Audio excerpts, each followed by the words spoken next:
Okay, now ladies and gentlemen, next it's my pleasure to welcome to the podium our keynote speaker for today. Will you please join me to welcome Director for Outreach and Community Engagement, College of Alice and Peter Tan NUS, Dr. Tan Lai Yong.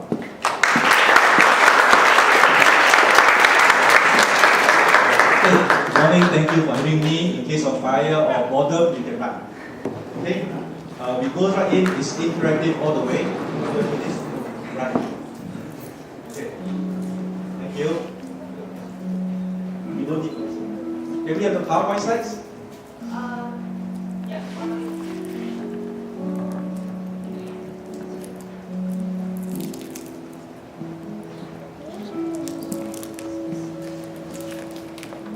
It's a good first slide. Right, this is important for engineering. If you want to think about cooking, it's all about energy. The people that I used to work with for many years, they could only 2 meals a day, not because they didn't have food, but because it was too expensive to start a fire. Thanksgiving, traditionally Americans would bake a turkey. There were lots of turkeys where we were, right? Some were turkeys and some were doctors. But they never roast a turkey. Why? It takes too much energy. So chapati, prata, rice, soup, it's all fast cooking. It's all about energy. It's not just about food. So 1996, I had the privilege at 35 years old, my family and I went to Yunnan province in China. Maybe we can dim the lights. Shall we? This is the part of China that we went to. It's called Sichuan Bana. If you speak Thai, Sichuan Bana. You can Thai, thank you. Yeah. It's a 12 rice growing areas. Okay. These are the Yao. They are spread across Yunnan, Vietnam. And I work with the organization that has this motto, caring for the poor, sharing knowledge, and loving people. So it's a land, it's engineering country. This is the road. This is the Nujiang that separates China and Myanmar, later Myanmar and Thailand. So beautiful river. This is the road for me to get to her house. It's all walking, 4 to 6 hours walk. Right? So this is engineering country. What do you need to build here? Easy questions now. This is all interactive. Where are the microphones? Sir, corner. Sorry, I don't know the names yet. What do you need to build here? Engineers are assuming. Yes, your name? Sitting down. Yeah, yes. What would you want to build here? For me to get from here to her house, 6 hours walk. What would you like to build here? Road. Okay, next, pass the mic on. Some walking pavements. Some walking pavements, okay. Bridges. Bridges, next. You have a boat and you use A boat, right, okay, next. Yeah, road. In front, roads, more roads. Yes, take the mic, please. What would you like to build? Some stepping stones. Some stepping stones. So, before we start building, we're going to ask, do people want to move? Why are they moving? If a drone can go marketing, why should I want to walk up and down this mountain? But I go to the market not to buy something, to meet you. So long walks. So children have to carry their school bags. Then we can dim the lights some more. And then if the parents are very wealthy, they get a goat. And the goat can be trained to carry their bags. But we had lots of fun. This is my daughter, she's somewhere here. Okay, so we have a lot of time of meeting needs, meeting friends. So I was going to show you a short video clip about a friend I met, and he's a African, speaks Chinese physician, the first PhD in TCM, the first foreigner, and he was encountering a water problem. So as we look at this video, we understand what is the problem. Okay?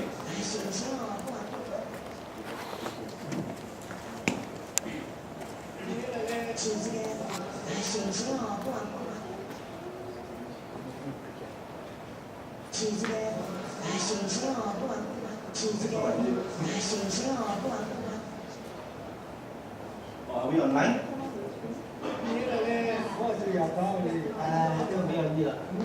蒂亚拉来自西非的马里共和国，他现在的身份是中国保健基金会的红河州项目负责人。当地很多村落的公共卫生状况令迪亚拉感到担忧。在这个叫做伊族的哈尼省。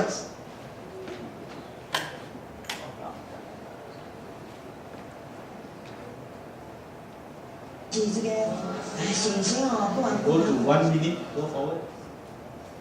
Yes, this is TB and water. 就没有意了。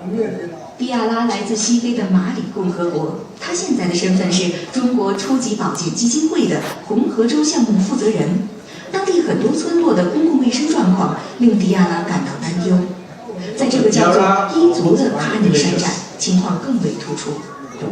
可能云南来讲的话，就是算是为数不多的人口工程这么严重的地方。有些村子的话是100%，这情况。第二个问题，结核病。 Tuberculosis is a big problem here. Almost every household has one patient. 这个还算好了。那这里呢，就是还是把那个猪分出来了啊。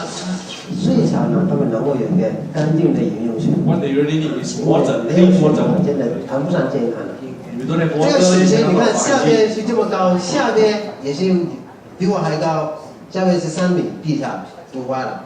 那个墙呢，全部都是村民，大孩子、小孩子都搬起都头工头脑，就是。你们也搬了吗？有哦，我记得他这个人 Villagers got together to do a water 水池里的 project. 水引自9公里外的另一座山，建设资金是迪亚拉奔走拥挤而来的，他私人也拿出了3000块钱。以前，村民们每天早上3、4点就要挤在仅有的一口小井打水， Villagers used to 现 get up 在 at 4 a.m. 1年4季 to 都 go 不用 and 担 fetch 水的 water. 事儿发愁了。 Now they have water.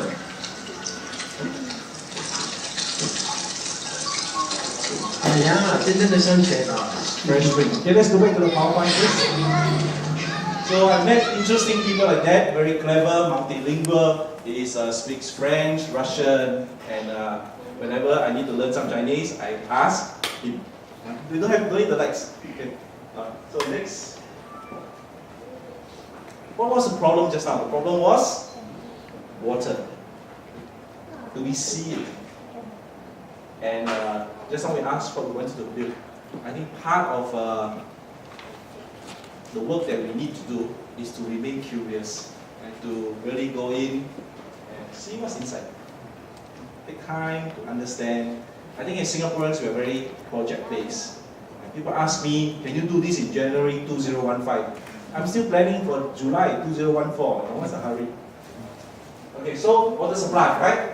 So we need to go into groups now. What described as a common place? Village, 36 homes. There are 36 homes in this village. 6 kilometers away up in the mountain, there is a spring. In the middle, there is farm. So 36 homes. They all need water, right?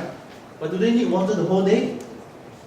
No. So you talk to them, when do they need water? They say, oh, in summertime, you figure out that in the morning between 7 and 8 a.m., each family needs 10 liters of water. Okay. What per day, Singaporeans, how much water do we use?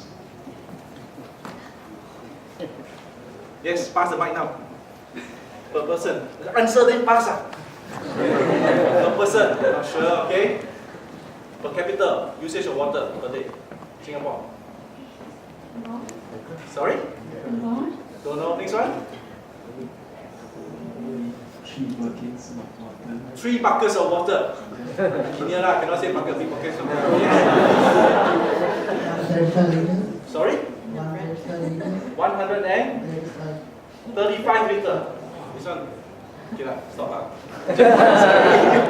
Right? Okay. Next one. If you ask an average person in Singapore, student, how much is the water bill in the house? You think they will know? How much is per cubic meter of water in Singapore? We don't know. But we know, for example, a bottle of water, mineral water, how much it costs. If I go down to 7-Eleven, it will be $1, $1.50. That is 500 cc. If I have to buy water at retail rate, I'm very poor. The poorest people in the world have to buy water at higher rates than you and I. Okay, so per average, Singapore uses 130, 140 liters per person per day. So in this family, wanting to use 10 liters within 7 and 8 a.m. But they are very fortunate because 6 kilometers away, up here, there's a mountain spring. And it provides mountain spring water flow out. And somebody went to measure, estimated that this mountain spring provides 160 liters per hour. So 24 hours, quite a lot. Okay, so now please get to know the person on your left or your right. Okay, groups of 3. If you are from the same body, then you cannot. I must turn around. Okay, the person runs around. Okay, what will you do? Write down 3 or 4 things that you will do to bring water from here to here. They need, crucial in the morning, 10 liters per family at 7 to 8 a.m., 36 homes. That means in the morning they need about 360 liters. This spring, 6 km away, the water oozes out 160 liters per hour. Just get in groups, 3 or 4 people, get to know each other, shake hands, and list down. Okay, engineers at Army, list down. Okay, what you will do. Okay, please. My time, I haven't had breakfast. Okay, go. Move your chairs, please. Yeah, turn around. You don't have to sit in so formal. Orange shirt also must join in.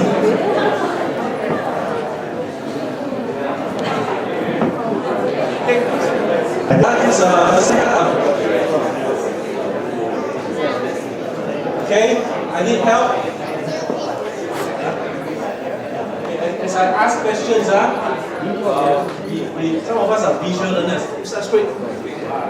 Okay, can you draw what they say?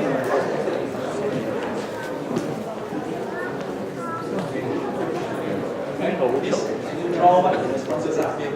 All right. So, what would you do? Just name one thing. We go round. Name one thing that you will do to get water to the village. Name one thing. What is the roving light? Yes. Okay. Name one thing that you do. Just name one first. The gentleman in red. Yes. Maybe stand up first so the camera can see you. They want to recruit top engineers. Okay, so we need to get water down, right? So yes. Using gravity, we can build like aqueducts all the way down. Build aqueducts. Yeah.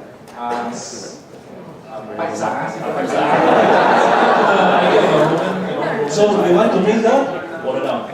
Bring using pipes from here to all the way down. here. Using the energy of gravity. Okay, gravity energy. Next.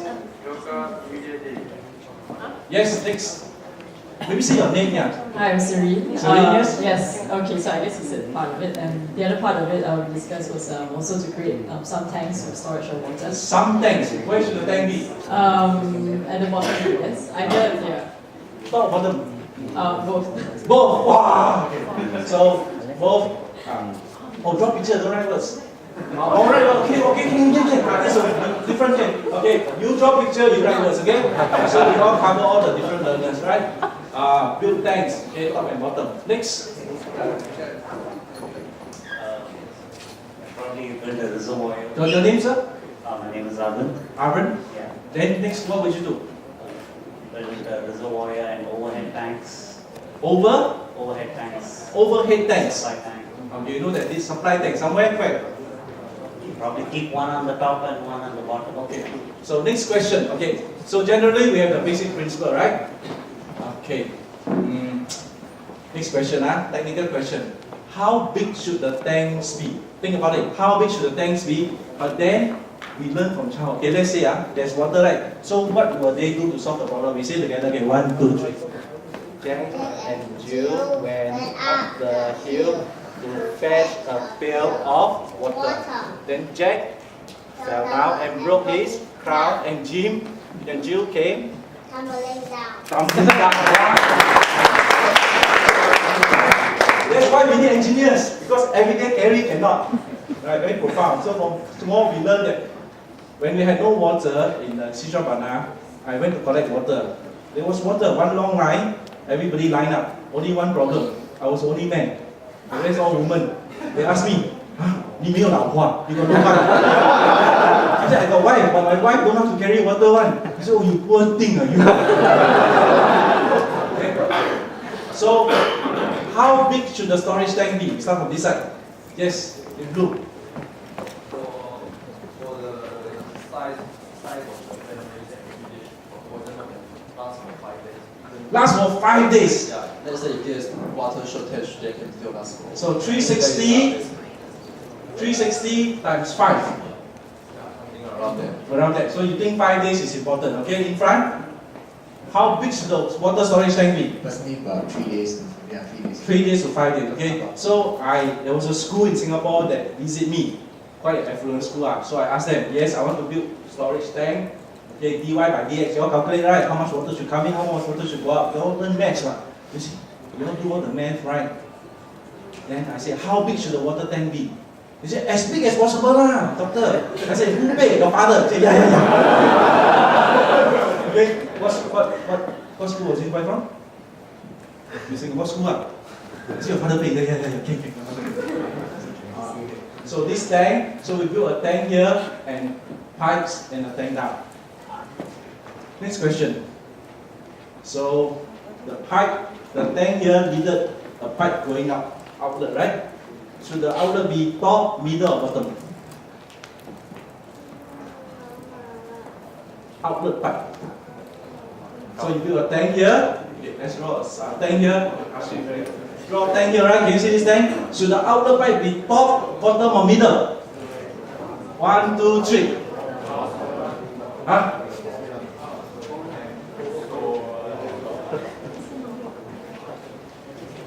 Multiple choice, huh? A is top, B is middle, C is bottom. If you want to have good pressure, you want to put it at the bottom, right? Okay, good pressure, assuming you can turn on and off. So you put at the bottom. But the farmer did a very interesting thing. Okay, so you can either build a flat and round storage tank, or you can build a slightly taller and deeper storage tank. For pressure, which is better? Tall and deep. Right? Okay, same page, huh? Okay.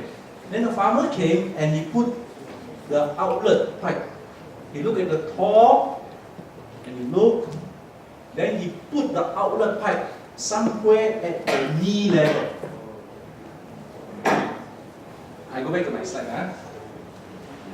Always be curious. Good design is when we listen. Why did he put, so I asked him, why did you put the pipe at the knee level? What is the answer? Why did he put the pipe at the, because he technically could put at the bottom, right, to achieve maximum pressure, but he put it at the knee level. Yes, sir? To use the bit clear. At the bottom, the water is not. Yeah, so bottom, water is not clear. Right? So you don't want the bottom. But why knee level? Yes? It's easier for water to fill. Or is the pipe going up? Okay? The answer is eddy current. So he look at it, he see the swirl of the water, he estimate that if you put it too high, yes, you get clear water, you lose the pressure. But you put it too low, so somewhere he estimated, he was describing to me, 那个浪. I thought, what song you singing? Right? He was thinking about eddy currents. Right? This is why we do engineering, right? Well, that's why we do. So he applied it. Okay. So that's engineering club. Okay? Wonderful, the pipes got down. How big should the pipes be? Big, small. Bigger better, right? No, not necessary. Pressure will drop. Too narrow, resistance R to the power of 1, 2, 3, 4. 4. Right? We all did. I'm convinced in Singapore, our knowledge speed at PSLE. You ask primary 6 kids, they know. After that, everything downhill.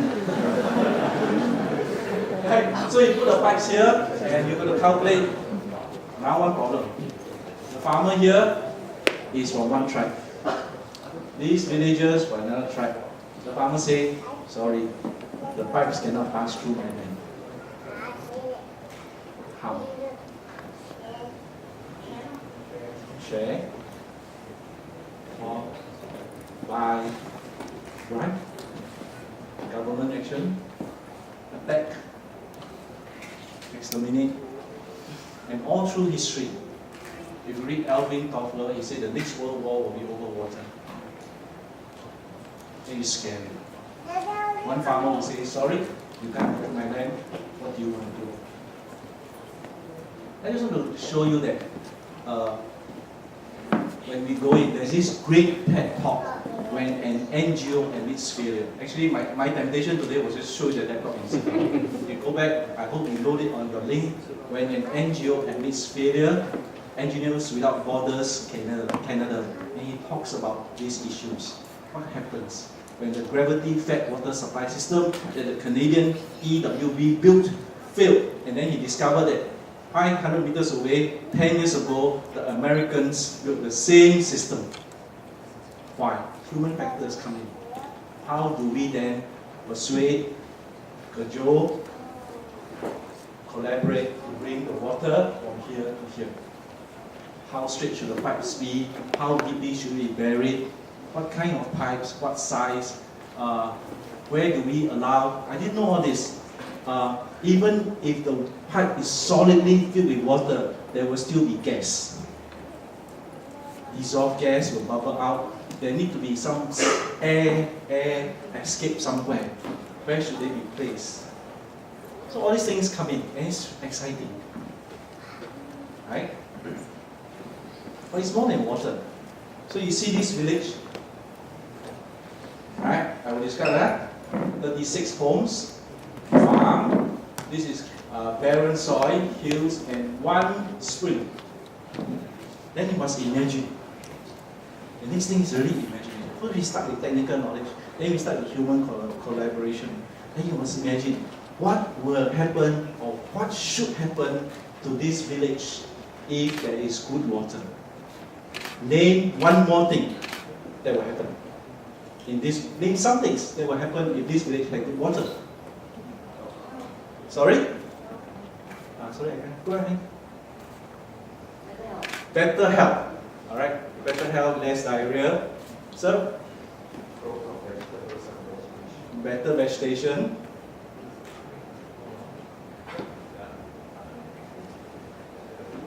Better washing. Better sanitation. Amazing, right? Many things can happen. So I drew a sketch map of my dream. The transformation that water should bring. There should be trees on the hills, and the barren areas should grow less. Okay. Trees on the hills equals more springs should surface along the way.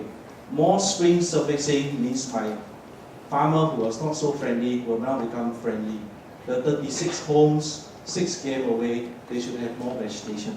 It is transformation. So we are in this to supply water, death and life, yes. But we are in the business of transformation and change. That's what I want to share with you at this launch today. Yes, there are technical problems, there are also human challenges, there are resources on the ground, we need to listen. We need to work with them. The farmer who didn't go to school knows what sedimentation is all about. And before we close the top of the thing, he did something very interesting. Imagine if this is the pipe going up. Right? This is the wall of the pipe, this is the pipe going up. Before they cover it, he asked for 2-liter Coca-Cola bottle. Right? And he took the 2-liter Coca-Cola bottle, plastic one, he stick off the bottleneck pipe. He put many holes in the water bottle. Then he put it over the inlet of the pipe. I think what condom. What was he doing? Protecting it from leaves and big debris. Then he says, yes, it's very easy to change this one. Such simple, appropriate technology he was using. And you can use very high-tech stuff to calculate laminar flow, calculate efficiency, calculate water supply, but you also use very localized, appropriate technology. And this is transformation. So, I spent 15 years in China. My first 3 years, if I may share, I was very excited about all the things I can do. Second 3 years, I was excited about equipping the locals to do it. Then the third 3 years, I was thinking, how do we groom not just locals to do it, but local leadership? And then the last 3 years, how to step down. I ride a bicycle about 30 kilometers a day. And the way the Chinese ride bicycle and the way I ride bicycle are quite different. I get on the bike and then start pedaling, right? How do the Chinese start? Or even in India, they do the same thing. They push, they step on it, and they get out. So graceful, no? Graceful. I only grab on speed, but they all can so graceful. I tried to learn that many times, but I failed. And one day I asked a good friend, I said, can you teach me? I said, teach me how to get out the bike. He's like, you all. So gracious, graceful. Huh? So he agreed to teach me. He said, start riding. Then he showed me how to get down. Then I said, 可能我的中文不好, maybe my Chinese quite bad. I said, maybe you don't understand me. I want to learn how to get up the bike. He says, yeah, I'm teaching you how to get on the bike. I said, you're teaching me how to get down the bike. So he says something very profound. When you know how to get down gracefully, you can get up gracefully. And that's a part of leadership that we must input into NGOs right from the start. That we get in to be able to think about how to get into communities. We also begin to think about how do we exit gracefully. Getting up, getting down, and we do it over and over again. I think the projects that we do from small to big will really be a blessing to the people. Thank you for your time.